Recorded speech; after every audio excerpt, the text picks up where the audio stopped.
Now Halloween has come and gone. I hope you had a spookylicious time, but unfortunately we are still being haunted by all the doom and gloom of politics, and people are wondering what is going to creep out of the woodwork.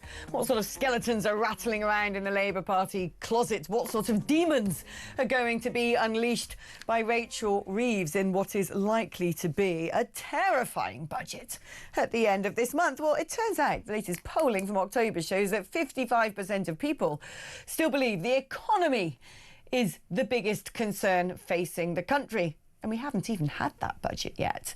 And Nigel Farage is going to be making a big speech on what reform's approach would be, with it being slipped out to the papers this morning that tax cuts are no longer the number one priority for reform until they've got the government's burgeoning debt under control, until they get state spending back in a sensible box. Nigel is going to be making a speech live any moment now, so as soon as we get hold of that, we will pass over and let you have a listen in. But in the meantime, I'm joined by the brilliant pollster, Conservative Peer Lord Robert Haywood. Good morning to you, Lord Haywood. How are you? Good morning, Alex. I'm fine, thanks. And I'm glad to know that I'm a temporary stand-in until Nigel appears. Temporary stand-in, you're our priority guest. Now, let's talk about this, because previously Reform had made some pretty bold claims about making tax cuts, which other people have said, well, you know, this is going to cost a fair whack of money. Where's that money going to come from? And they had sort of suggested things like reducing net zero, reducing the welfare state. We're going to wait to hear a bit more meat on the bones. But Reform supporters might be disappointed to learn that if Nigel gets the keys to number 10, imminent tax cuts are no longer potentially on the menu. And I think that's important, because a lot of what has been said up to now, and I've been critical of Reform for not actually identifying costs with promises. But I'm pleased to see that this is intended now to clarify matters, but it will also make it easier for Reform to campaign next March, April, May in the local elections, because as we've seen in local councils, having got elected promising this, that and the other cuts, there are problems associated with it. So I think it's a good thing that Reform and Nigel are now actually setting out to make clear where they can find savings and where they will therefore be able to make cuts, whether that's at national level or at local level. Let's talk about, as a poll, so let's talk about the polls. I mean, they don't seem to be dipping and moving that dramatically. If people thought it was going to be a flash in the pan that support had gone to Reform, maybe it's about a year ago, and during the course of this year, everything's hovered for Reform between the 27 and 36% of the vote margin. Meanwhile, Labour down on as low as 17%, the Conservatives dwindling at 15%, according to some polls, putting them on a par with the Green Party and the Lib Dems on a good day. It's been about a year now since Kemi Badenoch has been in charge of the Conservative Party, saying that she is rebuilding it. She spent the last 12 months giving the country a serious alternative to Labour's weakness, a plan for a stronger economy and stronger borders. If she's given that plan, the voters don't seem to have noticed. No, let's take Reform first. There's no question they've got a very good figure, whatever it may happen to be.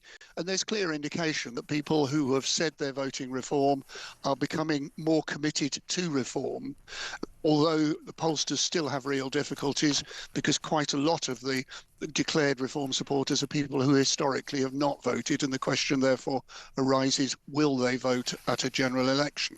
In the case of particularly what I describe as the legacy parties, i.e. the Conservatives and Labour Party, the Conservatives dropped dramatically and have been flatlining for a while.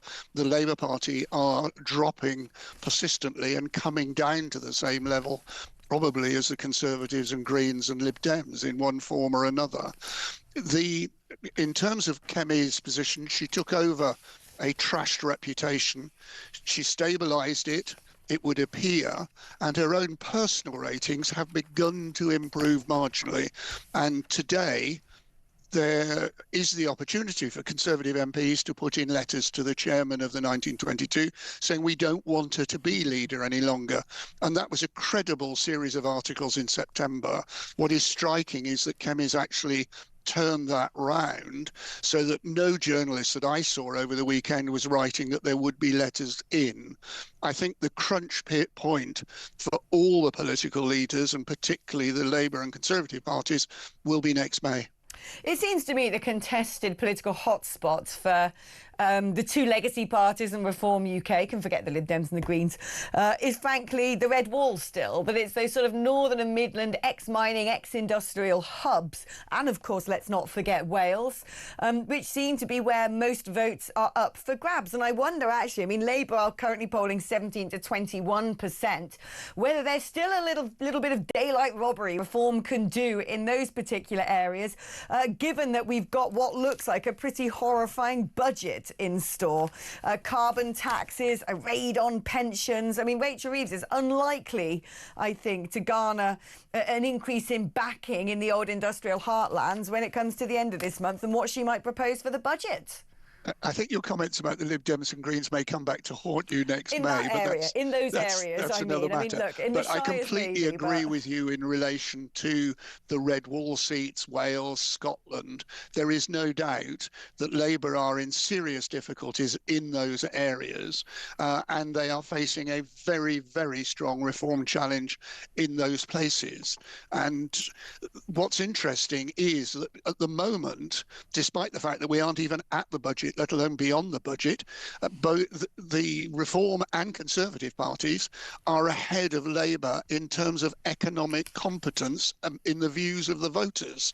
So what it'll be like after Budget Day for the Labour Party, heaven only knows, because it is likely to be far worse, even worse than it is now.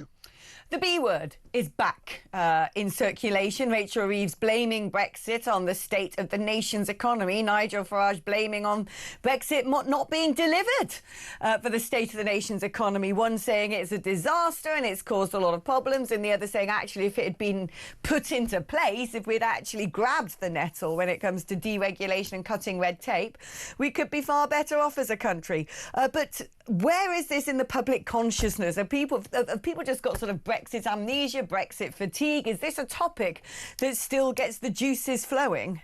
Well, what is interesting is that until about a month or 6 weeks ago, Labour, almost the moment they opened their mouths, it was blame the last Conservative government. The polling now shows that the public has heard more than enough of that. So they turn their attention to something else that they can blame, i.e. Brexit. But the public want from the government, and all the polls show this, a clear indication of what they're doing and how it will work. And blaming something else, whether it's Brexit or the Conservatives or whatever, just isn't going to work any longer and will generate one enormous yawn at best for the Labour Party, and it, at worst, will generate people throwing things at their television screens or saying, you know, just shut up and get out. They have got to find a better set of messages. Otherwise, the difficult position they're in now will become even worse. One assumes that when it comes to the huge groundswell of support for reform, the number one issues amongst would-be reform voters would be immigration. Nigel Farage being synonymous with border control. We've got a story out today that a quarter of all jailed foreign sex offenders are from just 5 countries. Again and again, day after day, whether you're looking at potential terrorist attacks, whether you're looking at people coming over on small boats, whether you're looking at organised crime and the foreign criminal cartels that seems to run the majority of it. When you look at statistics on sexual offences, it continues to be an issue which certainly exercises me. Are you able to sort of consolidate looking at what the key priorities are amongst voters and looking at the groundswell of support for reform and say, yes, actually, this is the principal narrative, and frankly, Nigel Farage owns it and has owned it essentially since day dot? Oh, there's no question about it. I cited just now how the public view economic issues. The equally polls, the same polling companies, same surveys, also ask the question about immigration.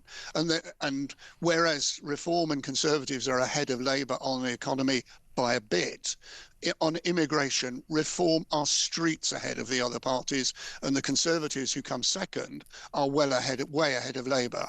So there is no question. And Reform, Nigel Farage, throughout the summer, throughout the early autumn, has concentrated on immigration, and it's worked a dream for him. It's really been effective. The issue now is, as we head towards the budget and after the budget, whether economic issues become more important in people's minds than immigration. Right, thank you ever so much, Lord Haywood. Brilliant analysis on all of it.